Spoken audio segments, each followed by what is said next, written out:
Welcome to our today's lecture. In our today's lecture, we will start with sequence and series. First of all, I am going to define what do we mean by sequence. What do we mean by a sequence? A sequence is a well-defined pattern of a sequence is a well-defined pattern of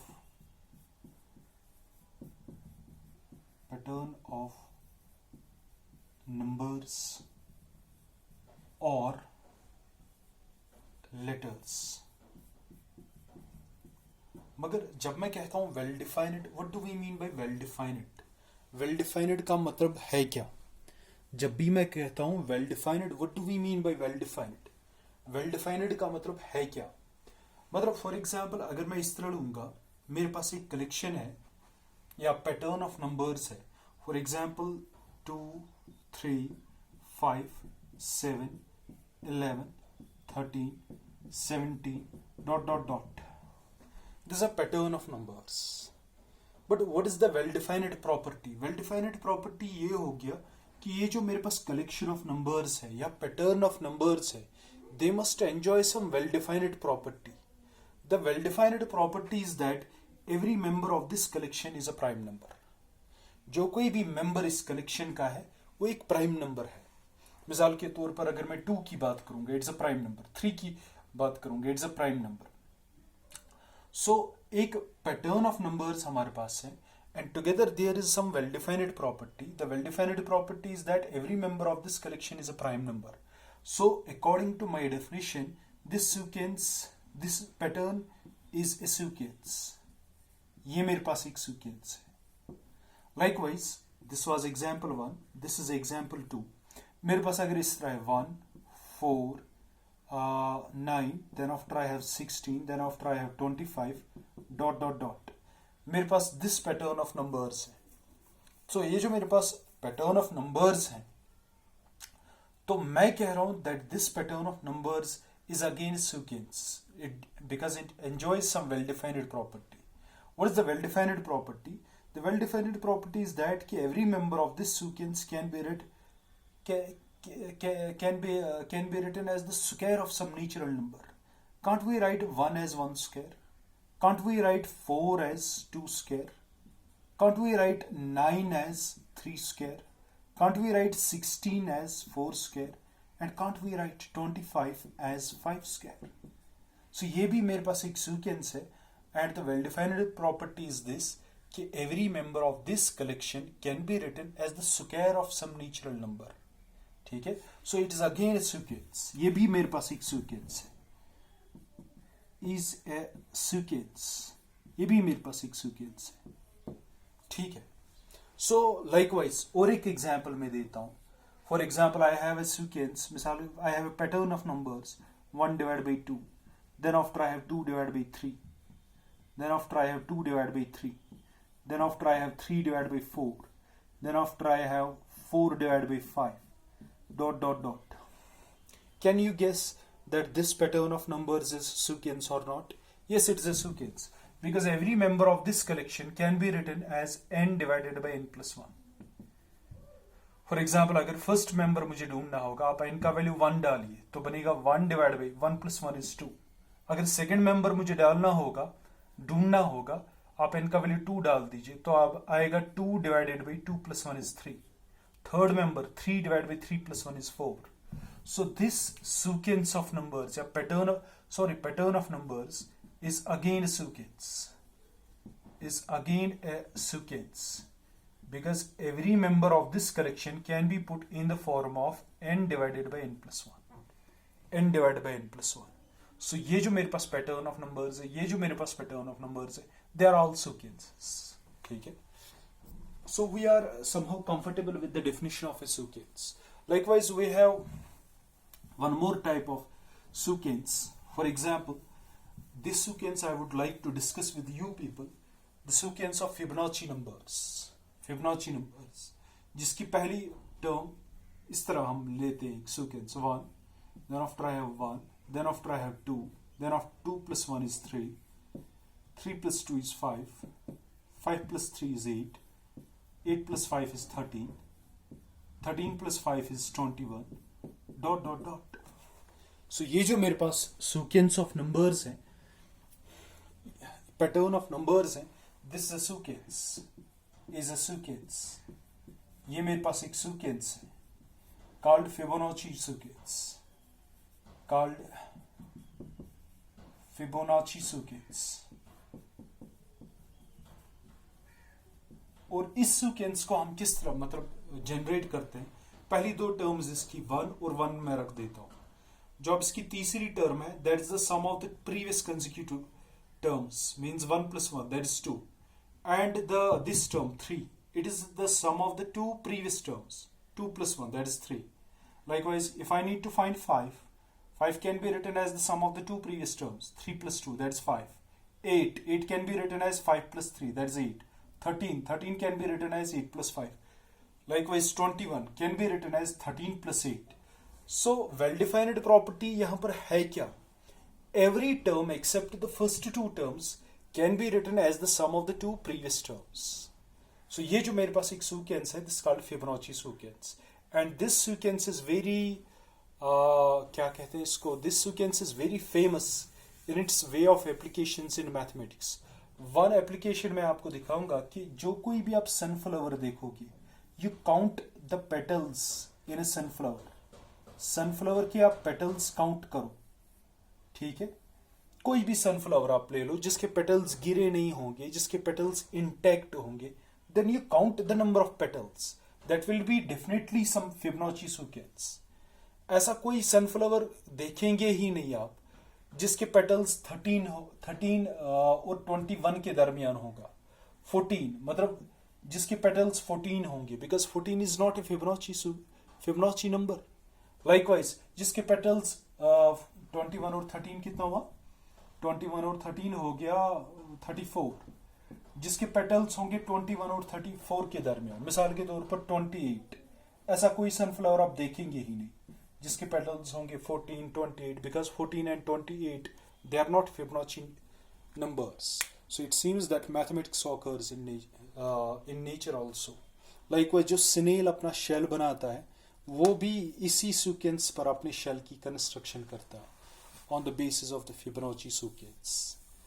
So there are so many applications in nature of this sequence. This sequence is very very famous in its way of applications in nature, और आज भी लोग इस पर बहुत सारी research करते हैं. तो ये एक मोटिवेशन है which enables us to study the sequence and series. Now note में मैं लिखूंगा the nth term of a sequence.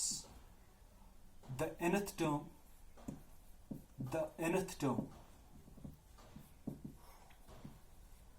of any sequence is usually denoted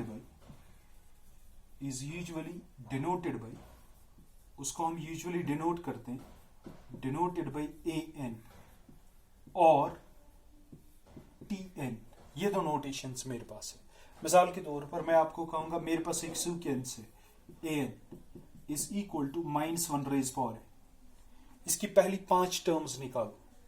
पहली टर्म आएगी a1 जब मैं n का वैल्यू 1 दूंगा, वो आएगा -1 raise power 1, that will be equal to -1.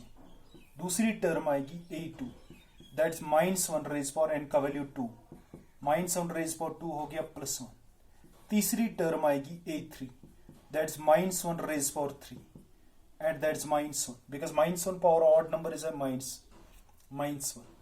Likewise a4, that will be equivalent to -1 raised power 4, and that is equivalent to +1 because -1 raised power even number is +1. a5, that is equivalent to -1 raised power 5, and that is equivalent to -1. तो जो इसकी पहली 5 terms हैं, पहली term है -1, दूसरी term है +1, तीसरी टर्म है -1, चौथी टर्म है +1, पांचवी टर्म है -1, और ऐसे चलते जाएंगे. This is called an oscillating sequence because it oscillates between the two values -1 and +1. That's why this sequence has got one more name, that's called oscillating sequence, because इसके दो ही values आते हैं, -1 और +1. Likewise, we can have sequences of so many types. For example, I have a sequence like this. Generate its terms. Generate the terms of this sequence. Terms of this sequence. This sequence. N is equivalent to 2n minus 1. Where n is a natural number. Where n is a natural number. How you will generate the terms of the sequence? First of all, you will write a1. a1 आएगा 2 into 1 minus 1, that is equivalent to 1. फिर आप a2, n का value 2 डालोगे, second term, that is 2 into 2 minus 1. 2 into 2 is 4, 4 minus 1 is 3. फिर a3, third term, 3 into 2, that is 6, 6 minus 1. 3 into 2 minus 1, 6 minus 1 is 5. a4, that is 4 into 2 minus 1. 4 into 2 minus 1. 4 into 2 is 8. 8 minus 1 is 7. Likewise, 5 into 2, a5. 5 into 2 is 10 minus 1. That is equivalent to 9. और ऐसे ही हम चलते जाएंगे. सो अब आपको क्या लग रहा है, चाहे मैंने n का वैल्यू इवन नंबर दे दिया या ऑड नंबर दे दिया, ये जो मेरे पास सीक्वेंस है ये खाली ऑड नंबर्स को जनरेट कर रही है. अब देख लीजिए, 1 is an odd number, 3 is an odd number, 5 is an odd number, 7 is an odd number, indeed 9 is an odd number. So अगर आप कहीं पर भी देखेंगे n is equal to 2n minus 1, it is the sequence of odd numbers. It is the sequence of odd numbers. Likewise, अगर आप कहीं पर देखेंगे n is equal to 2n plus 1, जब आप इसमें n की वैल्यूज डालेंगे, चाहे वो इवन नंबर्स हो या ऑड नंबर्स हो, you will again get odd numbers. So sequence of odd numbers can be written as 2n minus 1 or 2n plus 1. 2n minus 1 or 2n plus 1. Likewise, अगर आप देखेंगे sequence n is equivalent to 2n या n is equivalent to 2n plus 2 या n is equivalent to 2n minus 2. These are the sequence of even numbers. These are the sequence of even number. चलिए मैं लेता हूं last की sequence. n is equal to 2n minus 2. Please remember, where n is a natural number. आप n का value 1 दीजिए तो आपको मिलेगा a1 is equal to 2 into 1 minus 2, 2 minus 2, and that is equal to 0. Of course, 0 is an even number because 0 can be written as 2 into 0. Any number which can be written as 2 times some other number, that's an even number. Likewise, so 0 can be written as 2 times some other number, so 0 is an even number.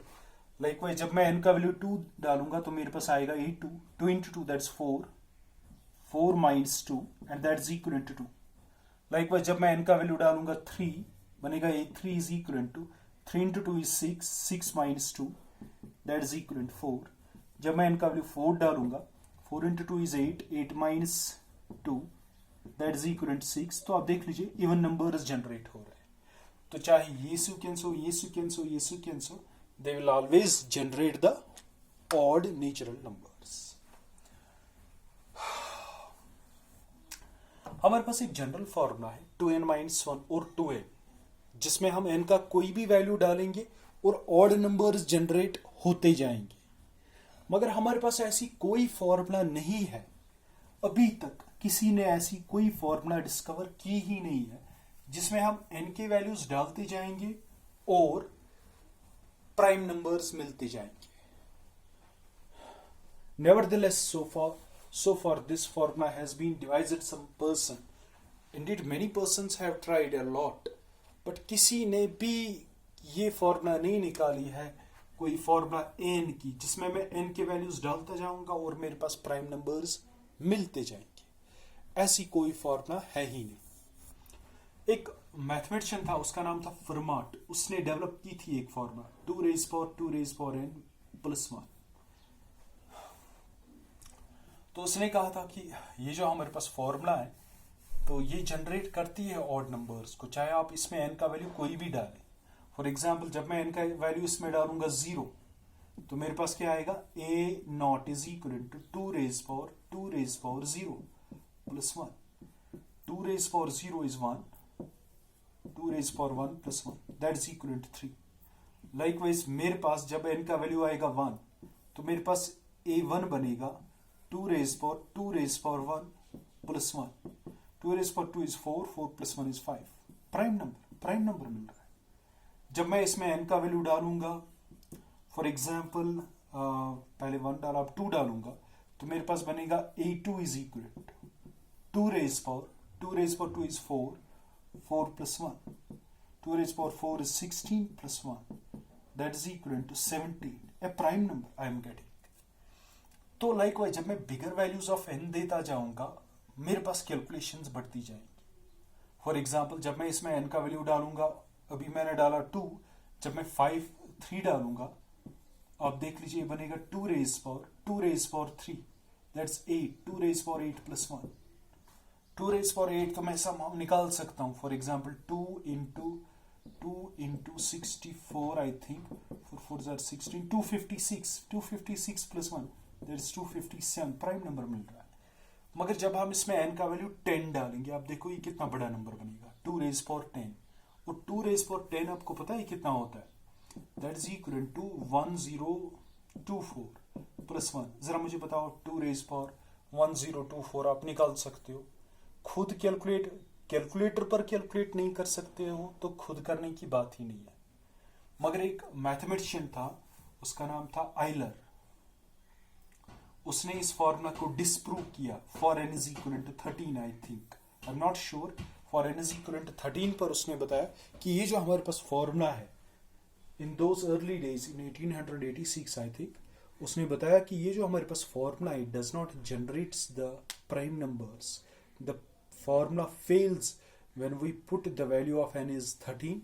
और उसने देखो कितनी बड़ी calculation की होगी, तो उसको मिला उस पर composite number, means prime number नहीं मिला. तो उसने बताया कि ये जो फॉर्मेट की फॉर्मूला है, it does not works for n is equal to 13. तो ये थोड़ा सा था सीक्वेंस के बारे में. अभी तक हमारे पास ऐसी कोई फॉर्मूला है ही नहीं जो प्राइम नंबर्स को जनरेट करती जाएंगी, जिसमें हम n का वैल्यू डालते जाएंगे और प्राइम नंबर्स मिलते जाएंगे. No person so far has devised such a formula up to now. उसके बाद प्रोग्रेशन क्या होता है, प्रोग्रेशन की हम बात करते हैं. प्रोग्रेशन क्या होता है, when we arrange the terms of a when we arrange the terms of a sequence in ascending or descending order, in ascending or descending order, the sequence is called a progression. The sequence is called a progression. उस sequence को हम कहते हैं progression. For example, मिसाल के तौर पर, for example 2, 4, 6, 8, 10 dot dot dot is a progression. sequence तो है ही है, it is a sequence of even numbers, मगर मैं साथ में ही कह रहा हूँ it is a progression. Progression इसलिए क्योंकि मैंने इन टर्म्स को लिखा है इन असेंडिंग ऑर्डर. ठीक है, तो जब भी आप टर्म्स को अरेंज करेंगे इन असेंडिंग और descending order, the sequence you will get will also be named as progression. देखो, इससे पहले मैंने आपको एक एग्जांपल दिखाई थी. For example -1, then after I have +1, -1, then after I have +1. क्या मैं इसको प्रोग्रेशन कहूंगा? नहीं, मैं इसको प्रोग्रेशन नहीं कहूंगा. बिकॉज -1, उसके बाद +1, उसके बाद छोटा नंबर, उसके बाद बड़ा नंबर, उसके बाद छोटा नंबर, उसके बाद बड़ा number. Because -1 is the smaller number, bigger number is +1. फिर छोटा नंबर, बिगर नंबर इज +1. सो ना असेंडिंग ऑर्डर फॉलो हो रहा है, ना डिसेंडिंग ऑर्डर फॉलो हो रहा है. तो ये जो हमारे पास है सीक्वेंस तो है ये, but it is not a progression. मैं इसको प्रोग्रेशन नहीं कहूंगा. ठीक है, तो this was all about progression. Likewise we have series. What do we mean by series? What do we mean by series? If we add the terms by the series if the terms of a sequence are added or subtracted, comma, we get a series. हमारे पास एक series आ जाती है. For example मेरे पास एक sequence है 2 4 6 8 dot dot dot. अगर मैं इसकी टर्म्स को सम करूंगा 2 + 4 + 6 + 8 + डॉट डॉट डॉट, तो ये जो मेरे पास सीक्वेंस है पहले थी, अब ये बन गई सीरीज. खाली मैंने टर्म्स को क्या कर दिया, टर्म्स के बीच में मैंने प्लस साइन लगा दी. अब जो मेरे पास नई एक्सप्रेशन मिल रही है, दिस इज अ सीरीज. ये मेरे पास एक सीरीज है, while this is a progression या सीरीज सीक्वेंस भी इसको कह सकते हैं, सीक्वेंस और प्रोग्रेशन. मगर जब मैंने टर्म्स के बीच में प्लस साइन लिख दी तो मेरे पास जो एक्सप्रेशन है वो तो सीरीज बनती है. ठीक है. So I think you are comfortable with what do we mean by series. थोड़ा सा मैं बता देता हूं आप लोगों को अर्थमेटिक प्रोग्रेशन के बारे में, जो हमने 10th क्लास में भी पढ़ा है. यहाँ पर हमें खाली अर्थमेटिक प्रोग्रेशन नहीं, हमें ज्योमेट्रिक प्रोग्रेशन भी पढ़ना है, हमें हार्मोनिक प्रोग्रेशन भी पढ़ना है, हमें अर्थमेटिक को ज्योमेट्रिक प्रोग्रेशन भी पढ़ना है.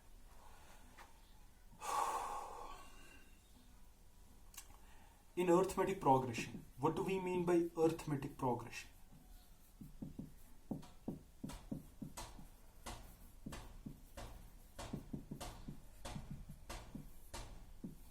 What do we mean by arithmetic progression?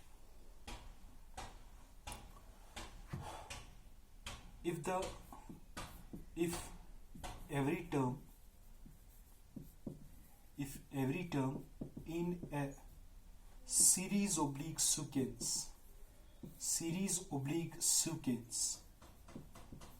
exceeds its previous term by means of some constant,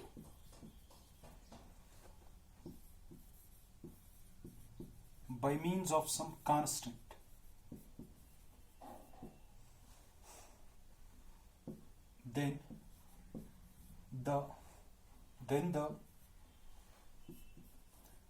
the series oblique sequence, उस सीरीज या सीक्वेंस will be called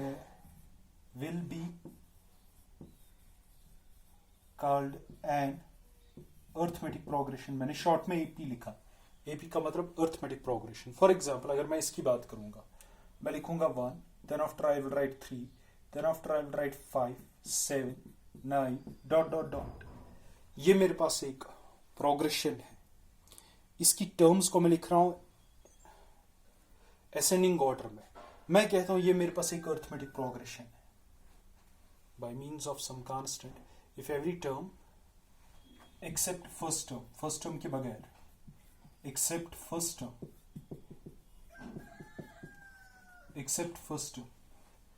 तो ये जो मेरे पास मिसाल के तौर पर एक प्रोग्रेशन है, तो यहाँ पर जो कोई भी टर्म है अपनी प्रीवियस टर्म से डिफर करती है by means of some constant. 3 - 1 that's 2, 5 - 3 that's 2, 7 - 5 that's 2, 9 - 7 that's 2.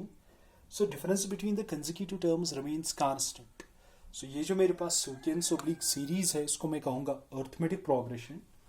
और हमने पढ़ा है हमारे 10th क्लास में कि अर्थमेटिक प्रोग्रेशन की जो पहली टर्म है वो हम स्मॉल a से डिनोट करते हैं, और जो कॉमन डिफरेंस है इसको हम कहते हैं कॉमन डिफरेंस. ये जो कांस्टेंट डिफरेंस है उसको हम d से डिनोट करते हैं. तो फिर हमने थोड़ा सा आगे पढ़ा था, मगर यहाँ पर थोड़ा सा आगे नहीं पढ़ना है, यहाँ पर थोड़ा डिटेल्स में आपको पढ़ना है. तो आई होप दैट कि next time we will discuss that. Thank you very much for today's lecture.